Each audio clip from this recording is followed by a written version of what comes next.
ஜெய் ஸ்ரீ கிருஷ்ணா. பாட்கடலில் பள்ளி கொண்ட பரந்தாமனாம் மகாவிஷ்ணு வழக்கத்திற்கு மாறான மகிழ்ச்சியில் திளைத்திருந்தார். காரணம் கேட்டார் ஆதிசேஷன்.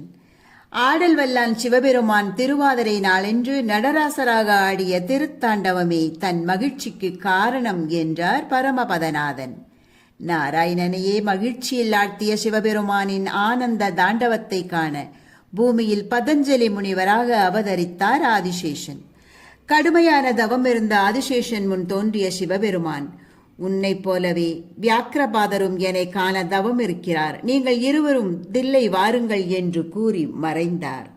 இவ்விருவருக்காக மார்கழி மாத பௌர்ணமி திதியோடு திருவாதிரை நட்சத்திரம் கூடி வரும் நன்னாளில் பஞ்சபூதங்களை எல்லாம் மாட்டி வைக்கும் நடராச பெருமானின் ஆனந்த தாண்டவ தரிசனமே ஆருத்ரா தரிசனம்.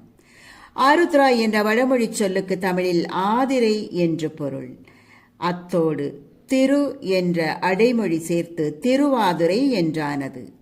மார்கழி 19 சனிக்கிழமையாம் நாளை ஆருத்ரா தரிசனம். மார்கழி திருவாதிரை நாளில் ஆடல் வல்லான் நடராசரை தரிசித்தால் தீராத நோய்களும் பாவங்களும் விலகும், முக்தியும் கிடைக்கும்.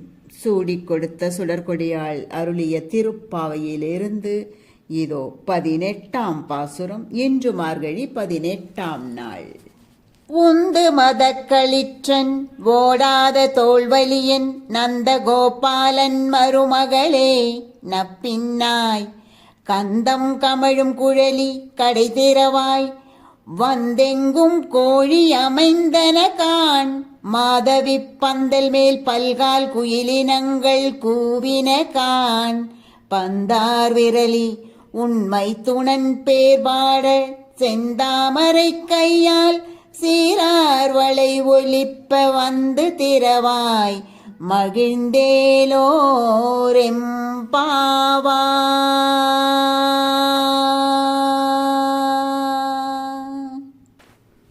இதன் பொருள், மதம் பொழியும் யானையை உடையவனும் புறங்கொடாத தோல் வலிமை உடையவனுமான நந்தகோபாலனின் மருமகளே, நப்பின்னை பிராட்டியே, மனம் வீசும் கூந்தலை உடையவளே, கதவை திறந்திடுவாயாக. கோழிகள் எல்லாவிடத்திலும் வந்து கூவின, குறுக்கத்திக் கொடி பந்தல் மேல் குயில் கூட்டங்கள் பலமுறை கூவின. வந்து பொருந்திய விரல்களை உடையவளே, உன் கணவனின் புகழை உன்னுடன் சேர்ந்து பாடும்படியாக சிறப்பு மிக்க வளையல்கள் ஒலி எழுப்ப, மகிழ்ச்சியுடன் வந்து உன் செந்தாமரை கையால் கதவை திறந்திடுவாயாக.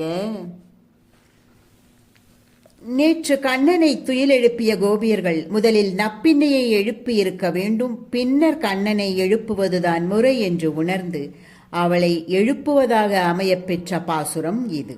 நாம் வீட்டில் அம்மா வாயிலாக அப்பாவிடம் காரியத்தை சாதித்துக் கொள்வோமே, அதைத்தான் ஆண்டாள் பிராட்டியார் இங்கு வெளிப்படுத்துகிறார். ஆம், பெருமாள் கோவில்களுக்கு சென்றால் நேரடியாக சுவாமி சன்னதிக்கு செல்லக்கூடாதாம். தாயாரை முதலில் சேவிக்க வேண்டுமாம். நாமும் திருமகள் அவளிடம் நமது கோரிக்கையை சமர்ப்பித்து திருமால் அவரிடமிருந்து அருள் பெறுவோமாக. சர்வம் கிருஷ்ணார்ப்பணம்.